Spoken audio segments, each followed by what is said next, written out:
എല്ലാവർക്കും അപ്പോൾ accounting build-up കോഴ്സിൻ്റെ മറ്റൊരു വീഡിയോയിലേക്ക് സ്വാഗതം. നമ്മൾ ഇന്ന് ഡിസ്കസ് ചെയ്യുന്ന ഏരിയ ഗ്യാപ്പ്, GAAP. ഗ്യാപ്പ് എന്ന് പറഞ്ഞാൽ ജനറലി ആക്സെപ്റ്റഡ് അക്കൗണ്ടിംഗ് പ്രിൻസിപ്പിൾ എന്നാണ്. അപ്പോൾ നമ്മൾ കഴിഞ്ഞ വീഡിയോകളിലൊക്കെ ആയിട്ട് പറഞ്ഞപ്പോൾ ഒരു കാര്യം സൂചിപ്പിച്ചിട്ടുണ്ടായിരുന്നു. അക്കൗണ്ടിങ് എന്ന് പറയുന്നത് it is the language of business. ബിസിനസ്സിൻ്റെ ഭാഷയാണ് ലാംഗ്വേജ് ഓഫ് ബിസിനസ്. അപ്പോൾ ബിസിനസ് എന്ന് പറയുന്നത് ലോകമെമ്പാടുമുണ്ട്. അപ്പോൾ ഈ ലോകമെമ്പാടുമുള്ള ഈ ബിസിനസ്സിന് ഒരു യൂണിഫോമിറ്റി ലഭിക്കുന്നതിന് വേണ്ടിയിട്ട് അക്കൗണ്ട്സ് പ്രിപ്പറേഷനിലൊക്കെ അതിൻ്റേതായ റൂൾസും റെഗുലേഷൻസും ഒക്കെ ഒരു ഏകീകൃത സ്വഭാവം ലഭിക്കുന്നതിന് വേണ്ടിയിട്ട് യുണൈറ്റഡ് സ്റ്റേറ്റ് അവർ നിർമ്മിച്ചിട്ടുള്ള ഒരു സംവിധാനമാണ് ഗ്യാപ്പ് എന്ന് പറയുന്നത്, ജനറലി ആക്സെപ്റ്റഡ് അക്കൗണ്ടിങ് പ്രിൻസിപ്പിൾ എന്ന് പറയുന്നത്. ഇതിനെ അതുകൊണ്ട് തന്നെ US ഗ്യാപ്പ് എന്നും പറയാറുണ്ട്. US gap. ഓക്കെ, അപ്പോൾ ഇതിൽ പ്രധാനമായിട്ടും പഠിക്കുന്നത് എന്താ വെച്ചിട്ടുണ്ടെങ്കിൽ അക്കൗണ്ടിങ്ങുമായി ബന്ധപ്പെട്ടിട്ടുള്ള പ്രിൻസിപ്പിൾസ് ആണ്, പ്രിൻസിപ്പിൾസ് ഓഫ് അക്കൗണ്ടിങ്. ഇത് വളരെ ഇമ്പോർട്ടൻ്റ് ആയിട്ടുള്ള ഒരു ഏരിയയാണ്. പ്രധാനമായിട്ടും ഈ പ്രിൻസിപ്പിൾസ് എന്ന് പറയുന്നതിൽ കുറേ കോൺസെപ്റ്റ്സ് ഉണ്ട്, അതുപോലെ തന്നെ എന്താണ് കൺവെൻഷൻ ഉണ്ട്. കൺവെൻഷൻ ഈ രണ്ട് കാര്യങ്ങളാണ് ഇതിൽ നമുക്ക് പഠിക്കാനുള്ളത്.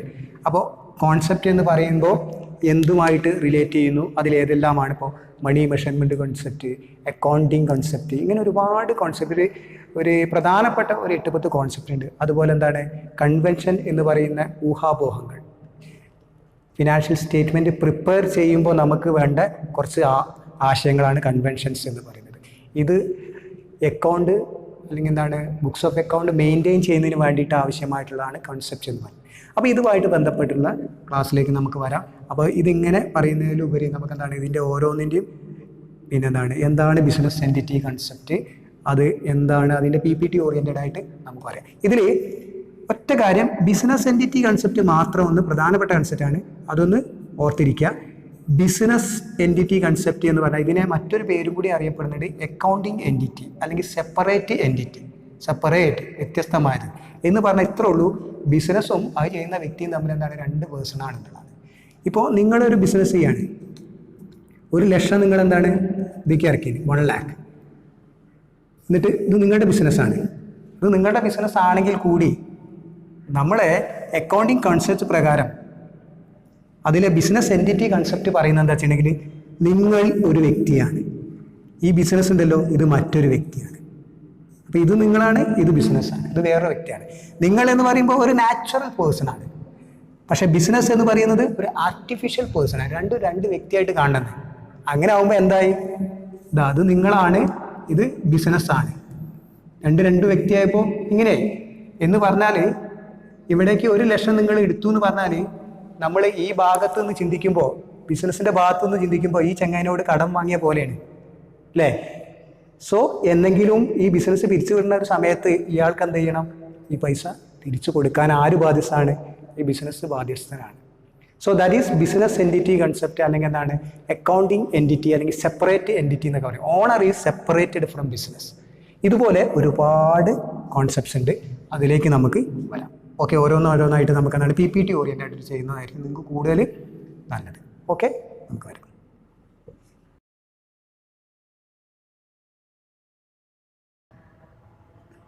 സോ നമ്മൾ ഗ്യാപ്പ്, അക്കൗണ്ടിങ് പ്രിൻസിപ്പിൾ, ഈ ടോപ്പിക്കാണ് ഡിസ്കസ് ചെയ്തുകൊണ്ടിരിക്കുന്നത്. അപ്പോൾ ഇതിൽ നമ്മൾ ഗ്യാപ്പിനെ കുറിച്ച് പറഞ്ഞു, ജനറലി ആക്സെപ്റ്റഡ് അക്കൗണ്ടിങ് പ്രിൻസിപ്പിൾ എന്ന്. അപ്പോൾ അതായിട്ട് ബന്ധപ്പെട്ട് നോട്ട് എഴുതിയെടുക്കാൻ വേണ്ടിയിട്ട് മാത്രം കുറച്ച് കാര്യങ്ങൾ നമ്മളിവിടെ പ്രസൻറ്റ് ചെയ്യുന്നുണ്ട്. അത് നിങ്ങൾക്ക് എഴുതിയെടുക്കാം. അതിൻ്റെ പ്രിൻസിപ്പിൾസിലേക്ക് നമുക്ക് വരാം. ഓക്കെ, അപ്പോൾ എന്താണ് gap? Generally accepted accounting principle. ലോകമെമ്പാടുമുള്ള അക്കൗണ്ടിങ്ങിന് ഒരു യൂണിഫോമിറ്റി കൊണ്ടുവരിക എന്നതാണ് ഇതിൻ്റെ ഒരു പർപ്പസ് എന്ന് പറയുന്നത്. ഓക്കെ, അപ്പോൾ സുതാര്യമാവും കാര്യങ്ങളൊക്കെ. നമ്മളെ ഏരിയ ഇതാണ് അക്കൗണ്ടിങ് പ്രിൻസിപ്പിൾ. അക്കൗണ്ടിങ് പ്രിൻസിപ്പിളിനെ നമുക്ക് 2ആയിട്ട് ഡിവൈഡ് ചെയ്യാം എന്ന് നമ്മൾ പറഞ്ഞു. ഒന്ന് നമുക്കെന്താണ് അക്കൗണ്ടിങ് കൺസെപ്റ്റ് എന്നും മറ്റൊന്ന് കൺവെൻഷൻ എന്നും. അപ്പോൾ നമ്മൾ ഇന്നത്തെ ഒരു വീഡിയോയിൽ പ്രധാനമായിട്ടും ഡിസ്കസ് ചെയ്യുന്നത് ഒരുപാട് കൺസെപ്റ്റ് ഉണ്ട്. അപ്പോൾ ആ കൺസെപ്റ്റായിട്ട് ബന്ധപ്പെട്ട കാര്യങ്ങളിൽ കുറച്ച് കാര്യങ്ങൾ നമുക്ക് ഡിസ്കസ് ചെയ്യാം. അപ്പോൾ അതിൽ ഈ കൺസെപ്റ്റ് എന്ന് പറയുന്നത് റിലേറ്റഡ് വിത്ത് മെയിൻറ്റെയിനിങ് അക്കൗണ്ട്സ് ആണ്. അക്കൗണ്ട്സ് മെയിൻറ്റെയിൻ ചെയ്യുന്നതായിട്ട് ബന്ധപ്പെട്ട കാര്യങ്ങളാണ് നമ്മൾ പറഞ്ഞു. അതിൽ പ്രധാനപ്പെട്ട ഒന്നാണ് നമ്മൾ ഓൾറെഡി ഡിസ്കസ് ചെയ്യുന്ന ബിസിനസ് എൻറ്റിറ്റി കൺസെപ്റ്റ് എന്ന് പറയുന്നത്. അപ്പോൾ അത് പോട്ടെ. ദെൻ മറ്റൊന്ന് മണി മെഷർമെൻറ്റ് കൺസെപ്റ്റാണ്. അപ്പോൾ ഈ മണി മെഷർമെൻറ്റ് കൺസെപ്റ്റ് ഇതിൽ ആ പേരിൽ തന്നെ ഉണ്ട് മണി മെഷർമെൻറ്റ് കൺസെപ്റ്റിൻ്റെ. മണി പണപരമായിട്ടുള്ള കാര്യങ്ങൾ, ധനപരമായിട്ടുള്ള കാര്യങ്ങൾ മാത്രമേ നമുക്ക് ബുക്സ് ഓഫ് അക്കൗണ്ടിൽ രേഖപ്പെടുത്താൻ പറ്റുള്ളൂ എന്നാണ് ഈ കോൺസെപ്റ്റ് പറയുന്നത്. ഇപ്പോൾ ആലോചിച്ച് നോക്കൂ, നിങ്ങൾ പല ആളുകളുടെയും കഴിവ് എന്ന് പറയുന്നത് പല തരത്തിലാണ് അല്ലേ? ഇപ്പോൾ ഒരു ബിസിനസ് സ്ഥാപനം എടുക്കുകയാണെങ്കിൽ, അല്ലെങ്കിൽ 2-3 ബിസിനസ് സ്ഥാപനം എടുക്കുകയാണെങ്കിൽ അതിൽ 3 ബിസിനസ് സ്ഥാപനത്തിൽ മാനേജേഴ്സിൻ്റെ കഴിവ്, എംപ്ലോയീസിൻ്റെ കഴിവ് എന്ന് പറയുന്നതൊക്കെ വ്യത്യസ്തമാണ്. ആ കഴിവിനനുസരിച്ചാണ് എന്ത് അവിടുത്തെ സെയിൽസ് അല്ലെങ്കിൽ അവിടുത്തെ എന്താണ് പ്രോഫിറ്റൊക്കെ ഉണ്ടാകുന്നത്. പക്ഷെ ഒരിക്കലും നമുക്കെന്താണ് ആ ഒരു അക്കൗണ്ടൻറ്റിൻ്റെയോ ആ ബിസിനസ് മാനിൻ്റെയോ അല്ലെങ്കിൽ എന്താണ് ആ ഒരു സെയിൽസ് ഗേൾ, സെയിൽസ് ബോയ്, അവരുടെയും കഴിവ്, അവരുടെ ബുദ്ധിസാമർത്ഥ്യമൊന്നും നമുക്ക് എന്ത് ചെയ്യാൻ പറ്റുന്നില്ല, റെക്കോർഡ് ചെയ്യാൻ പറ്റുന്നില്ല. നമുക്ക് എന്ത് മാത്രമേ റെക്കോർഡ് ചെയ്യാൻ പറ്റുന്നുള്ളൂ, അതൊക്കെ നമുക്കെന്താണ് ആ കഴിവ് കൊണ്ട് അവർ നേടിയെടുത്ത സെയിൽസ് അതിനെ ഒരു ധനപരമായിട്ടുള്ള രീതിയിലേക്ക് മാറ്റിയിട്ടുണ്ടെങ്കിൽ അത് നമുക്ക് ഇത്ര രൂപയുടെ സെയിൽസ് നടന്നു, അങ്ങനെ നമുക്ക് എന്താ ചെയ്യാൻ പറ്റുള്ളൂ, റെക്കോർഡ് ചെയ്യാൻ പറ്റുള്ളൂ. അത് യഥാർത്ഥത്തിൽ നമ്മുടെ എന്താണ് അക്കൗണ്ടിങ്ങിൻ്റെ പ്രധാനപ്പെട്ട ഒരു ന്യൂനതയായിട്ട് പറയുന്നുണ്ട് മണി മെഷർമെൻറ്റ് കൺസെപ്റ്റ് എന്ന് പറയുന്നത്. സോ എനിവേ നമുക്കെന്ത് പറയാം, കോൺസെപ്റ്റ് എന്ന നിലയിൽ എന്താണ് മണി മെഷർമെൻറ്റ് കോൺസെപ്റ്റ് എന്ന് പറയുന്ന കോൺസെപ്റ്റ് ഉണ്ട്. അത് പറയുന്നത് എന്താണ്, transaction involving money or money's worth will be recorded എന്നാണ്. അത് മാത്രമേ റെക്കോർഡ് ചെയ്യാൻ പറ്റുള്ളൂ. ധനപരമായ കാര്യങ്ങൾ മാത്രമേ നമുക്ക് എന്ത് ചെയ്യാൻ പറ്റുള്ളൂ, റെക്കോർഡ് ചെയ്യാൻ പറ്റൂ എന്നുള്ളതാണ് ഈ ഒരു ഭാഗത്ത് ഡിസ്കസ് ചെയ്യുന്നത്. ഓക്കെ, മറ്റൊന്ന് ഗോയിങ് കൺസേൺ കൺസെപ്റ്റ് എന്നാണ്. ഗോയിങ് കൺസേൺ, ഗോയിങ് എന്ന് പറഞ്ഞാൽ തന്നെ എന്താണ്, ഗോയിങ് നടന്നുകൊണ്ട് നിൽക്കുകയാണ്. നമ്മളൊരു ബിസിനസ് സ്ഥാപനം തുടങ്ങുന്നത് ഇന്നാണ് തുടങ്ങിയിട്ട് നാളെ തന്നെ പൂട്ടാം, അതിന് വേണ്ടിയിട്ടല്ലല്ലോ. സോ ഗോയിങ് കൺസേൺ എന്ന് പറയുന്നതിൽ എന്താ പറയുന്നത്, ബിസിനസ് സ്ഥാപനം എന്ന് പറഞ്ഞാൽ it will leave for a long time, ഒരുപാട് ദീർഘകാലം അതെന്താണ് നിലനിൽക്കും എന്ന കോൺസെപ്റ്റ് പ്രകാരമാണ് നമ്മൾ ബിസിനസ് സ്ഥാപനം തുടങ്ങുന്നത്.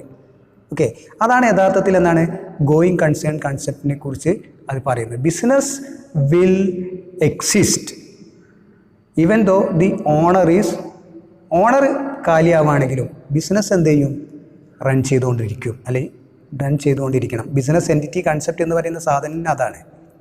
ബിസിനസ്സും ഓണറും തമ്മിൽ സെപ്പറേറ്റ് ആണ്. ആ ബിസിനസ്സിന് ബിസിനസ് ഒരു ആർട്ടിഫിഷ്യൽ പേഴ്സൺ ആണ്. ഓക്കെ, അപ്പോൾ എന്താണ് നിയമപരമായിട്ട് എന്താണ് ബിസിനസ് നിലനിൽക്കുന്നു, ഓണർ പോയാലും അല്ലെങ്കിൽ വേറെ ഓണർ വരാം. ഓക്കെ, ഓണർ പോയാലും ബിസിനസ് സ്ഥാപനം അങ്ങനെ എന്താണ് നിലനിന്നുകൊണ്ടേയിരിക്കും. അപ്പോൾ ആ കോൺസെപ്റ്റാണ് എന്താണ് ഗോയിങ് കൺസേൺ കൺസെപ്റ്റ് എന്ന് പറയുന്നത്. ഓക്കെ, യഥാർത്ഥത്തിൽ ഇതിൻ്റെ പാത പിന്തുടർന്നുകൊണ്ട് വന്നിട്ടുള്ള കോൺസെപ്റ്റാണ് എന്ത് അക്കൗണ്ടിങ് പീരിയഡ് എന്ന് പറയുന്ന കോൺസെപ്റ്റ് കേട്ടോ. ഇത് കുറച്ച് അടിയിലാണ് നമ്മൾ മാർക്ക് ചെയ്തത്. Okay, accounting period. ഈ അക്കൗണ്ടിങ് പീരിയഡ് എന്ന് പറയുന്നത് യഥാർത്ഥത്തിൽ എന്താണ് ഗോയിങ് കൺസേണിൻ്റെ പിന്തുടർച്ചയാണ്. അത് എന്തുകൊണ്ടാണ് അങ്ങനെ പറയാനുള്ള കാരണം വെച്ചിട്ടുണ്ടെങ്കിൽ നമ്മൾ ബിസിനസ് അങ്ങനെ നടത്തിക്കൊണ്ട് പോകണമല്ലോ.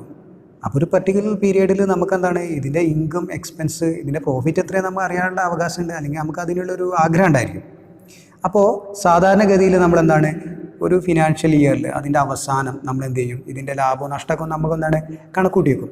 ആ പീരിയഡാണ് യഥാർത്ഥത്തിൽ എന്താണ് അക്കൗണ്ടിങ് പീരിയഡ് എന്ന് പറയുന്നത്. അപ്പോൾ അത് ഗോയിങ് കൺസേണുമായിട്ട് അടുത്ത് ബന്ധപ്പെട്ടിട്ടുള്ളൊരു കൺസെപ്റ്റാണ്. ഓക്കെ, ബിസിനസ് ദീർഘകാലം നിലനിൽക്കും, അതുകൊണ്ട് തന്നെ എന്താണ് ഒരു പ്രത്യേക പീരിയഡിൽ നമ്മൾ അതിൻ്റെ എന്താണ് പ്രോഫിറ്റും ലോസും നമ്മൾ എന്ത് ചെയ്യും കാൽക്കുലേറ്റ് ചെയ്തേക്കും. ഫിനാൻഷ്യൽ സ്റ്റേറ്റ്മെൻറ്റ് വഴിയാണ് നമ്മൾ സാധാരണയായിട്ട് അത് ചെയ്യുന്നത്. Okay, trading account, P&L account, balance sheet എന്നൊക്കെ പറഞ്ഞ് നമ്മൾ പ്രിപ്പയർ ചെയ്യുന്നുണ്ടല്ലോ അല്ലേ. അപ്പോൾ അതൊക്കെ ഈ ഒരു കൺസെപ്റ്റിൻ്റെ ഭാഗമായിട്ടുള്ളതാണ്. പിന്നെ നമ്മളെന്താണ് ഈ വർഷത്തെ ഒരു ലാഭമായാലും നഷ്ടമായാലും ഒക്കെ അത് അടുത്ത വർഷത്തേക്ക് ക്യാരി ഫോർവേഡ് ടു നെക്സ്റ്റ് ഇയറിനാണ്. അതിൻ്റെയൊക്കെ പ്രധാനപ്പെട്ട കാരണം എന്താ വെച്ചിട്ടുണ്ടെങ്കിൽ ബിസിനസ് ദീർഘകാലം നിലനിൽക്കുന്നുണ്ട് എന്നതിൻ്റെ കാരണം കൊണ്ട് തന്നെയാണ് അത് അടുത്ത വർഷത്തേക്കൊക്കെ നമ്മളെന്താണ് മാറ്റി വെക്കുന്നത്. Okay, so that is going concern and accounting period. Business ദീർഘകാലം നിലനിൽക്കും, അത് ഗോയിങ് കൺസേൺ അക്കൗണ്ടിങ് പീരീഡ് കാരണം. അതുകൊണ്ട് തന്നെ നമ്മൾ എന്ത് ചെയ്യണം, ഒരു പ്രത്യേക പീരീഡിൽ ഇതിൻ്റെയൊക്കെ ലാഭം നഷ്ടമൊക്കെ നമ്മളെന്താണ് കണക്കൂട്ടുന്നു. സാധാരണഗതിയിൽ ഏപ്രിൽ മുതൽ മാർച്ച് വരെയുള്ള 12 മാസമാണ്. അതാണ് നമ്മൾ സാധാരണ ബാങ്കിങ്ങിൻ്റെയും മറ്റും സാധാരണ നമ്മളെന്താണ് ഒരു അക്കൗണ്ടിങ്ങിൻ്റെ ഒക്കെ ഫിനാൻഷ്യൽ ഇയർ എന്നൊക്കെ പറയാൻ പറ്റുക. നമ്മൾ ജനുവരി മുതൽ ഡിസംബർ എന്നതല്ല സാധാരണഗതിയിൽ യൂസ് ചെയ്യുന്നത്. എന്താണ് ഇനി ചിലപ്പം ഭാവിയിലൊക്കെ അത് മാറി വരാം കേട്ടോ, അങ്ങനെയുള്ള സാഹചര്യങ്ങളൊക്കെ വരാം. പക്ഷേ എന്താണ് ഇപ്പോൾ നിലവിലെന്താണ് നമ്മൾ ഏപ്രിൽ മുതൽ തുടങ്ങിയിട്ട് പിന്നെ May, June, July, August, September, October, November, December, ജനുവരി, ഫെബ്രുവരി, മാർച്ച്. അടുത്ത വർഷത്തിലെ മാർച്ച് വരെയുള്ള ഒരു 12 മാസ കാലയളവുണ്ട്. അതാണ് നമ്മുടെ അക്കൗണ്ടിങ് പീരീഡ് എന്ന് പറയുന്നത്. അതിൻ്റെ ഉള്ളിൽ നമ്മൾ എന്ത് ചെയ്യും? ലാഭവും നഷ്ടമൊക്കെ കണക്കാക്കുക. Okay, so that is accounting period. Then cost concept. Cost concept എന്ന് പറഞ്ഞിട്ടുണ്ടെങ്കിൽ സാധാരണഗതിയിൽ നിങ്ങൾ ഒരു മെഷീനറി വാങ്ങണമായിരിക്കുക. നമ്മൾ ബിസിനസ് സ്ഥാപനത്തിലേക്ക് ഒരു മെഷീനറി വാങ്ങുകയാണ്, 10,000 രൂപയുടെ ഒരു മെഷീനറി വാങ്ങിയിരിക്കുക. അങ്ങനെ നിങ്ങൾ ഒരു 10,000 രൂപയുടെ മെഷീനറി വാങ്ങുകയാണെങ്കിൽ ആ 10,000 ബുക്സ് ഓഫ് അക്കൗണ്ടിൽ രേഖപ്പെടുത്തുക. അപ്പോൾ അത് ആ 10,000 തന്നെയാണ് നിങ്ങൾ അതിൻ്റെ വിലയായിട്ട് പിന്നീട് അങ്ങനെ കൺസിഡർ ചെയ്ത് പോകുന്നത്. അപ്പോൾ അതിൻ്റെ വിലയിൽ മാറ്റങ്ങളൊക്കെ വന്നിട്ടുണ്ടാവാം. ഓക്കെ, പക്ഷേ ആ മാറ്റങ്ങൾ നിങ്ങളെന്താണ് അതിനനുസരിച്ച് അവിടെ റെക്കോർഡിങ് നടക്കുന്നില്ല. എപ്പോഴും നമ്മളെന്താ ആക്ച്വൽ കോസ്റ്റ് പ്രൈസ് അതിലാണ് നമ്മൾ റെക്കോർഡ് ചെയ്യുന്നത്. അതാണ് കോസ്റ്റ് കൺസെപ്റ്റിൽ പറയുന്നത്. ഓക്കെ, ഇനിയൊക്കെ നമ്മൾക്ക് എന്താണ് അതൊക്കെ ഭാവിയിൽ നമ്മളിങ്ങനെ കാര്യങ്ങൾ കൈകാര്യം ചെയ്യുമ്പോൾ നിങ്ങൾക്ക് മനസ്സിലാവും കേട്ടോ. ഇത് ജസ്റ്റ് മനസ്സിലാക്കി പോവാം. ദെൻ ഡ്വൽ ആസ്പെക്റ്റ് കൺസെപ്റ്റ് വളരെ പ്രധാനപ്പെട്ട ഒരു കൺസെപ്റ്റാണ് ഡ്വൽ ആസ്പെക്റ്റ്. ഇതുമായിട്ട് ബന്ധപ്പെട്ട് നമ്മളെന്താണ് ഒരു പ്രത്യേകമായിട്ട് ഒരു വീഡിയോ നമുക്കതായിട്ട് ബന്ധപ്പെട്ട് നമുക്ക് പറയാം, ഡീറ്റെയിൽഡ് പറയാം. ഇപ്പോൾ ഇത്ര മനസ്സിലാക്കുക. ഡ്വൽ ആസ്പെക്റ്റ് കൺസെപ്റ്റ് എന്നാൽ ഓരോ ട്രാൻസാക്ഷനും എന്താണ് 2 ആസ്പെക്റ്റ് ഉണ്ടായിരിക്കും. ഒന്ന് റിസീവിങ് ആസ്പെക്റ്റും മറ്റൊന്ന് ഗിവിങ് ആസ്പെക്റ്റും. ഇതിൽ റിസീവിങ് ആസ്പെക്റ്റിനെ നമ്മൾ ഡെബിറ്റ് എന്നും ഗിവിങ് ആസ്പെക്റ്റിനെ ക്രെഡിറ്റ് എന്നാണ് പറയാറ്. അത് എങ്ങനെ വരുന്നു, rules for debit and credit, ഇതൊക്കെ നമുക്ക് ഓരോ വീഡിയോസായിട്ട് നമുക്ക് ചെയ്യാം. ഓക്കെ, അപ്പോൾ ഡ്വൽ ആസ്പെക്റ്റ് ഇതിൽ നിന്നാണ് യഥാർത്ഥത്തിൽ അക്കൗണ്ടിങ് ഇക്വേഷനും ഒക്കെ വരുന്നത്. ഓക്കെ, അപ്പോൾ അതിലേക്കൊക്കെ നമുക്ക് പിന്നീടൊരു അവസരത്തിൽ ഡീറ്റെയിൽഡ് പോകാം. ഇത്രമാത്രം മനസ്സിലാക്കുക. Dual aspect concept. Every transaction have 2 aspect, receiving aspect, giving aspect. Okay, then accounting period നമ്മൾ ഡിസ്കസ് ചെയ്ത് കഴിഞ്ഞു. Then matching concept. മാച്ച് ചെയ്യാറുണ്ടെങ്കിൽ എന്താണ്, അതെന്താണ് തമ്മിലെന്താണ് യോജിച്ച് നോക്കുക, മാച്ചിങ് കൺസെപ്റ്റ്. അപ്പോൾ മാച്ചിങ് കൺസെപ്റ്റ് പ്രധാനമായിട്ടും പറയുന്നത് ഒരു സ്ഥാപനത്തിൻ്റെ എക്സ്പെൻസും ഇൻകും തമ്മിലെന്താണ് മാച്ച് ചെയ്യണം. ഒരു പർട്ടിക്കുലർ എന്താണ് സമയത്ത് നടന്നിട്ടുള്ള എക്സ്പെൻസും അതിൻ്റെ ഇൻകും തമ്മിൽ എന്താണ് നമ്മളെന്താണ് അത് കോസ്റ്റും റവന്യൂ തമ്മിൽ മാച്ച് ചെയ്യണം എന്നാണ് പറയുന്നത്. അപ്പോഴാണ് കറക്റ്റായിട്ട് നമുക്ക് എന്താണ് ട്രേഡിങ്ങും P&L അക്കൗണ്ടൊക്കെ എന്താണ് നമുക്ക് എന്താണ് കറക്റ്റായിട്ട് എന്താണ് അത് മെയിൻറ്റെയിൻ ചെയ്ത് പോകാൻ പറ്റുള്ളൂ. ഇപ്പോൾ ഒരു ഉദാഹരണത്തിന് എന്താണ് നിങ്ങൾ ട്രേഡിംഗ് അക്കൗണ്ട് വരയ്ക്കുമ്പോൾ ഒരു ഭാഗത്ത് എക്സ്പെൻസ് പറഞ്ഞിട്ടുണ്ടാവും, ഒരു ഭാഗത്ത് എന്ത് ചെയ്തിട്ടുണ്ടാവും, ഒരു ഭാഗത്ത് ഇൻകത്തെക്കുറിച്ചും പറഞ്ഞിട്ടുണ്ടാവും. അത് മാച്ച് ചെയ്യാണ്. എന്നിട്ടാണ് നമ്മളെന്താണ് അവിടുത്തെ പ്രോഫിറ്റാണോ ലോസ് ആണോ എന്നൊക്കെ നമ്മളെന്താണ് മനസ്സിലാക്കുന്നത്. ഓക്കെ, അപ്പോൾ ഇതാണ് ഈ മാച്ചിങ് കൺസെപ്റ്റ് എന്നാണ് ഈ സാധനമൊക്കെ വരുന്നത്. ഓക്കെ, അപ്പോൾ ഒരു നിശ്ചിത പീരീഡിൽ നടന്നിട്ടുള്ള എന്താണ് എക്സ്പെൻസും ഇൻകും തമ്മിൽ നമ്മൾ എന്ത് ചെയ്യണം, മാച്ച് ചെയ്യണം. ഓക്കെ, അത് ത്രൂ ട്രേഡിംഗ് ആൻഡ് P&L അക്കൗണ്ടിലാണ് ആ കാര്യങ്ങളൊക്കെ നടക്കുന്നത്. അതൊക്കെ നമുക്ക് പിന്നീട് അതൊക്കെ പഠിച്ചെടുക്കും. Okay, so that is matching concept. Then realization concept. അപ്പോൾ ഈ റിയലൈസേഷൻ കൺസെപ്റ്റിൽ പറയുന്നത് വെച്ചിട്ടുണ്ടെങ്കിൽ ഇത്രേ ഉള്ളൂ. Revenue is recognized when the sale is made എന്നാണ് ഇതിൻ്റെ ഒരു തിയറി പറയുന്നത്. അതാണ് എപ്പോഴാണോ നിങ്ങൾ വിൽപ്പന നടത്തുന്നത് അപ്പോൾ റവന്യൂ നടന്ന പോലെ, റവന്യൂ ഉത്ഭവിച്ച പോലെ പരിഗണിക്കുന്നതാണ്.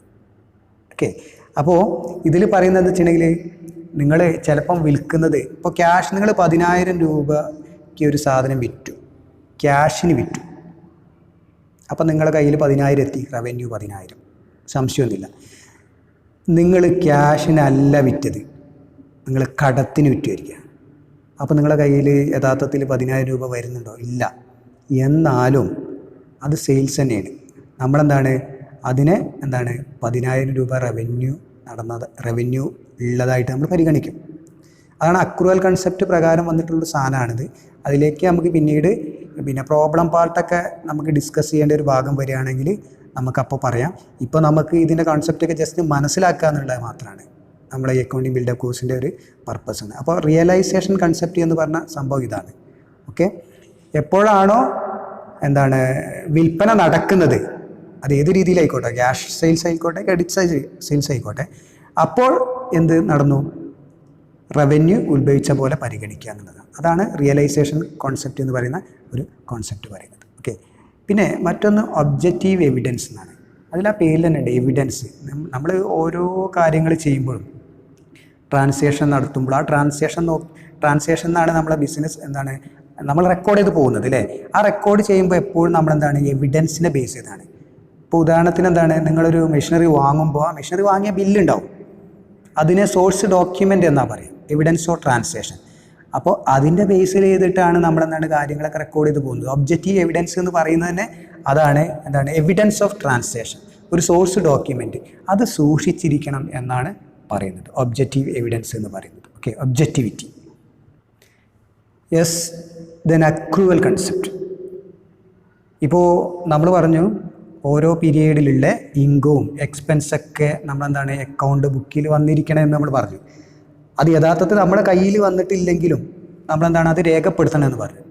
അപ്പോൾ അത് ഈ അക്രൂവൽ കൺസെപ്റ്റിൽ പറയുന്നത് എന്താ വെച്ചിട്ടുണ്ടെങ്കിൽ ഇപ്പോൾ ഇതിനെ ബേസ് ചെയ്തിട്ടാണ് ഔട്ട്സ്റ്റാൻഡിങ് എക്സ്പെൻസ്, ഔട്ട്സ്റ്റാൻഡിങ് ഇൻകം എന്നൊക്കെ പറയുന്ന സംഭവങ്ങളൊക്കെ വന്നിട്ടുള്ളത്. ഇപ്പോൾ ഔട്ട്സ്റ്റാൻഡിങ് എക്സ്പെൻസ് എന്ന് പറഞ്ഞിട്ടുണ്ടെങ്കിൽ എക്സ്പെൻസ് ബാക്കിയുണ്ടെന്നാണ്.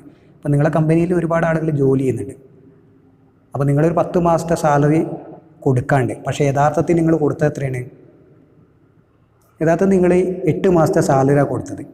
അപ്പോൾ അവിടെ ബാക്കി എന്താണ്? കൊടുക്കാനുള്ള സാലറി ഔട്ട്സ്റ്റാൻഡിങ് ആണ്. 2 മാസം എന്താണ്? ഔട്ട്സ്റ്റാൻഡിങ് സാലറി എന്നാണ്. അത് നിങ്ങളെ സംബന്ധിച്ച് ഒരു ലയബിലിറ്റിയാണ്. അപ്പോൾ അത് നമ്മൾ കാണിക്കണം. ഓക്കെ, അതുപോലെ തന്നെ നമുക്ക് എന്താണ് കിട്ടാനുള്ള ഇൻകം ഉണ്ടെങ്കിൽ, income due but not received. നമ്മൾ പണിയെടുത്തിട്ടുണ്ട്, പക്ഷേ നമ്മളെന്താണ് നമുക്ക് റെൻറ്റിന് നമ്മളൊരു ബിൽഡിംഗ് കൊടുത്തിട്ടുണ്ട്, പക്ഷെ നമുക്കെന്താണ് ആ മാസം കഴിഞ്ഞു, പക്ഷേ നമുക്ക് റെൻറ്റ് കിട്ടിയില്ല, ഡ്യൂ ആയിരുന്നു. 30-ാം തീയതി തന്നെ ഡ്യൂ ആയിട്ടുണ്ട്, കിട്ടാനായിട്ടുണ്ട്, പക്ഷേ കിട്ടിയിട്ടില്ല. അത് ഔട്ട്സ്റ്റാൻഡിങ് ഇൻകമാണ്. അത് നമ്മളുടെ ഇൻകമായിട്ട് നമ്മൾ പരിഗണിക്കണം. അതൊക്കെ നമ്മൾ അക്കൗണ്ട് ബുക്കിൽ രേഖപ്പെടുത്തണം. അതാണ് അക്രൂവൽ കൺസെപ്റ്റ് എന്ന് പറയുന്ന സംഭവം. Outstanding expense, outstanding income, prepaid expense, prepaid income, ഇങ്ങനെ ഒരുപാട് സംഭവങ്ങളുണ്ട്. ഓക്കെ, അതൊക്കെ അഡ്ജസ്റ്റ്മെൻറ്റായിട്ട് ബന്ധപ്പെട്ട ഫിനാൻഷ്യൽ സ്റ്റേറ്റ്മെൻറ്റിൽ അഡ്ജസ്റ്റ്മെൻറ്റായിട്ട് ബന്ധപ്പെട്ട കാര്യങ്ങളാണ്. ഇതൊക്കെ ഈ ഭാഗത്ത് വരികയാണ്. That is accrual concept. Then time lines. ടൈം ലൈൻസിൽ പ്രധാനമായിട്ടും പറയുന്നത് എന്താ വെച്ചിട്ടുണ്ടെങ്കിൽ നമ്മളെന്താണ് പ്രോപ്പറായിട്ടുള്ള കൃത്യമായിട്ടുള്ള സമയത്ത് കാര്യങ്ങളൊക്കെ പബ്ലിഷ് ചെയ്തിരിക്കണം എന്നാണ് ടൈം ലൈൻസ് എന്ന് പറയുന്നത്. ടൈമിന് വളരെ ഇമ്പോർട്ടൻ്റ് ആണ് നമ്മൾ കൊടുക്കുന്നത്. അപ്പോൾ പ്രോപ്പർ ടൈമിൽ ഡോക്യുമെൻറ്റ്സും മറ്റു കാര്യങ്ങളൊക്കെ ആവശ്യമുള്ള ആളുകൾക്കൊക്കെ അത് സബ്മിറ്റ് ചെയ്തിരിക്കണം, പബ്ലിഷ് ചെയ്തിരിക്കണം. That is time lines. So these are accounting concept. പ്രധാനമായിട്ടുള്ള അക്കൗണ്ടിങ് കൺസെപ്റ്റും എന്താണെന്നുള്ളത് മാത്രമാണ് നമ്മൾ പറഞ്ഞിരിക്കുന്നത്. അപ്പോൾ ജസ്റ്റ് ഒന്നുകൂടിയും പോവാം. ബിസിനസ് എൻറ്റിറ്റി പറഞ്ഞാൽ ബിസിനസ്സും ഓണറും തമ്മിൽ സെപ്പറേറ്റഡ് ആണ്. മണി മെഷർമെൻറ്റ് പറഞ്ഞിട്ടുണ്ടെങ്കിൽ ധനപരമായ കാര്യങ്ങൾ മാത്രമേ നമുക്ക് എന്താണ് റെക്കോർഡ് ചെയ്യാൻ പറ്റൂ. ഗോയിങ് കൺസേൺ എന്ന് പറഞ്ഞാൽ ബിസിനസ് ഒരുപാട് കാലം നിലനിൽക്കുന്നതാണ്. അക്കൗണ്ടിങ് പീരീഡ് എന്ന് പറയുന്നത് അതുകൊണ്ട് തന്നെ നമ്മൾ പ്രോപ്പർ ഇൻ്റർവെൽസിൽ എന്താണ് അതിൻ്റെ ലാഭവും നഷ്ടവും കണക്കാക്കണം എന്നുള്ളതാണ്. ദെൻ കോസ്റ്റ് കൺസെപ്റ്റ് എന്ന് പറയുന്നതിൽ ആക്ച്വൽ കോസ്റ്റിലാണ് നമ്മൾ റെക്കോർഡ് ചെയ്യുന്നത്. ഡൊൽ ആസ്പെക്റ്റ് പറഞ്ഞിട്ടുണ്ടെങ്കിൽ ഓരോ ട്രാൻസാക്ഷനിലും 2 ആസ്പെക്റ്റ് ഉണ്ടായിരിക്കും. പിന്നെ അതുപോലെ അക്കൗണ്ടിങ് പീരീഡ് പറഞ്ഞു. മാച്ചിങ് കൺസെപ്റ്റ് പറഞ്ഞാൽ റവന്യൂ എക്സ്പെൻസും തമ്മിൽ എന്താണ് മാച്ച് ചെയ്യുക. റിയലൈസേഷൻ കൺസെപ്റ്റ് പറഞ്ഞിട്ടുണ്ടെങ്കിൽ എന്താണ് എപ്പോഴാണോ സെയിൽ നടന്നത് അപ്പോൾ റവന്യൂ ഉത്ഭവിച്ച പോലെ പരിഗണിക്കുക. ഒബ്ജക്റ്റീവ് എവിഡൻസ് എന്ന് പറഞ്ഞിട്ടുണ്ടെങ്കിൽ സോഴ്സ് ഡോക്യുമെൻ്റ് വേണം. എല്ലാത്തിനും ട്രാൻസാക്ഷനൊക്കെ നമ്മൾ റെക്കോർഡ് ചെയ്യുന്നത് എവിഡൻസിൻ്റെ ബേസിലാണ്. അക്രൂവൽ കൺസെപ്റ്റ് എന്ന് പറയുന്നതിൽ അതിൽ നിന്നാണ് നമ്മൾ എന്ത് ചെയ്യുന്നത് ഔട്ട്സ്റ്റാൻഡിങ് ഇൻകം, ഔട്ട്സ്റ്റാൻഡിങ് എക്സ്പെൻസ് ഇത്തരത്തിലുള്ള അഡ്ജസ്റ്റ്മെൻറ്റുകളൊക്കെ കൈകാര്യം ചെയ്യുന്നത്. ടൈം ലൈൻസ് എന്ന് പറഞ്ഞിട്ടുണ്ടെങ്കിൽ പ്രോപ്പർ ടൈമിൽ റെക്കോർഡ് ചെയ്യണം, അല്ലെങ്കിൽ എന്താണ് നമ്മളെല്ലാം പ്രോപ്പർ ടൈമിൽ പബ്ലിഷ് ചെയ്യണം. ഇതൊക്കെ ആയിട്ട് ബന്ധപ്പെട്ട കാര്യങ്ങൾ. ഓക്കെ, സോ അക്കൗണ്ടിങ് കൺസെപ്റ്റിൻ കഴിഞ്ഞാൽ പിന്നെ അക്കൗണ്ടിങ് കൺവെൻഷനാണ്. ഈ ഭാഗം നമുക്ക് അടുത്തൊരു വീഡിയോ ഡിസ്കസ് ചെയ്യാം. അല്ലെങ്കിൽ ഇപ്പോൾ തന്നെ എന്താണ് ഇൻഫോർമേഷൻ ഓവർഫ്ലോ ആയിട്ടുണ്ടാവും അല്ലേ. Okay, thank you.